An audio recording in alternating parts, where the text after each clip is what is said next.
नमस्कार।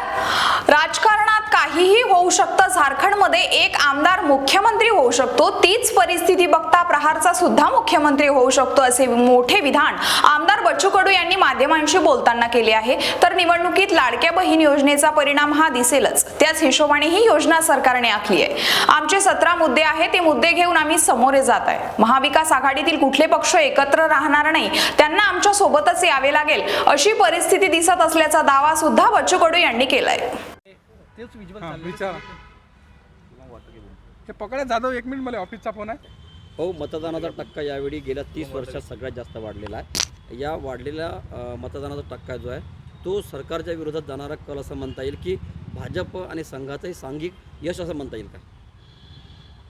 मला असं वाटतं त्याला विविध कारणं आहे। त्या भागातला आता पुऱ्या अमरावती जिल्ह्यामध्ये अचलपूरचा टक्केवारी जास्त आहे, काही ठिकाणी ते कमी पण आहे।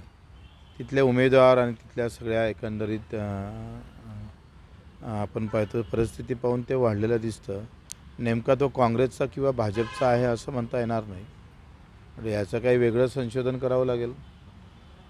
म्हणजे जी मतदानाची टक्केवारी वाढली, अर्थात मतदानाची संख्याही वाढली आणि लोकसभेमध्ये ते कमी होती, त्याच्यामुळं बऱ्याच लोकांनी यावेळच्या निवडणुका विधानसभेच्या एकतर उमेदवारही जास्त आहे आणि सगळेजण युतीनं आणि अपक्षाची संख्या जास्त असल्यामुळं कदाचित त्याचाही टक्केवारी वाढली असते, ते कारण असू शकतं। भाऊ, एक्झिट पोल जे आलेलं आहे, एक्झिट पोलनुसार कुठल्याही पक्षाला महाविकास आघाडी किंवा महायुतीला बहुमत दाखवलेलं नाही आहे। जे अपक्षांचा यावेळेस मोठा बोलबाला राहणार आहे, अपक्ष हे मोठा डिसाइडिंग फॅक्टर राहतील का? लहान पक्ष आणि अपक्ष सरकार बनवेल, आघाडी किंवा युतीला पाठिंबा द्यावा लागेल।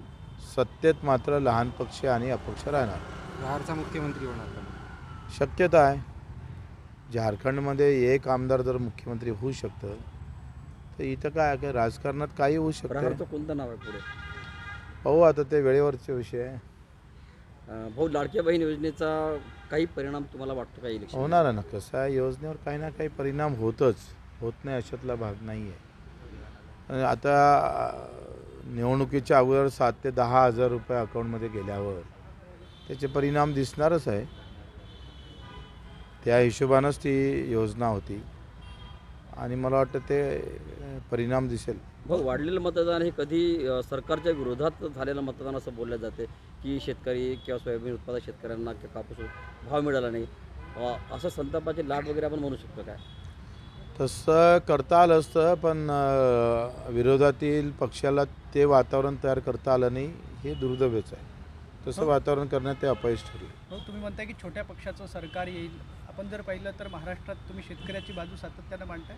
जर छोट्या पक्षांचं सरकार आलं आणि प्रहारतर्फे तुम्ही जर मुख्यमंत्री झालात तर कुठला निर्णय महाराष्ट्रामध्ये पहिला घेतला जाईल? ते वेळेवर पाहू, पण आता एकंदरीत आमचे जे 17 मुद्दे आहे, ज्या विषय घेऊन आम्ही जातो आहे, शेतकरी, मजूर, दिव्यांग, अडचणीत असणारा, कष्ट करणारा, हा आमच्या केंद्रस्थानी राहील। काँग्रेसचा दावा आहे की नाना पटोलेंच्या प्रमुख याच्यामध्ये मुख्यमंत्री पदाचा चेहरा हा काँग्रेसचा असेल आणि याच्या अगोदर उद्धव ठाकरेंनी देखील असाच दावा केलेला आहे। त्याला काही अर्थ नाही, हे सगळे पक्ष कुठंच एकत्र राहणार नाही, आमच्याजवळ सगळ्यांना यावं लागेल। सत्तेच्या ज्यावेळेस शेवटी अपक्ष आणि लहान पक्षाकडे राहिलं असं म्हणता येईल? बिलकुल 100% मी जे सांगतोय ना, याला 100% तुम्ही म्हणाल का बच्चू कडूंनी जे सांगितलं ते बरोबर आहे। अचलपूर मतदारसंघात मुख्यमंत्र्याचा चेहरा दिसेल? मला वाटतं ते असं म्हणणं मला ते योग्य वाटणार नाही, पण महाशक्तीच्या माध्यमातून आम्ही सगळे मिळून समोर जाऊ।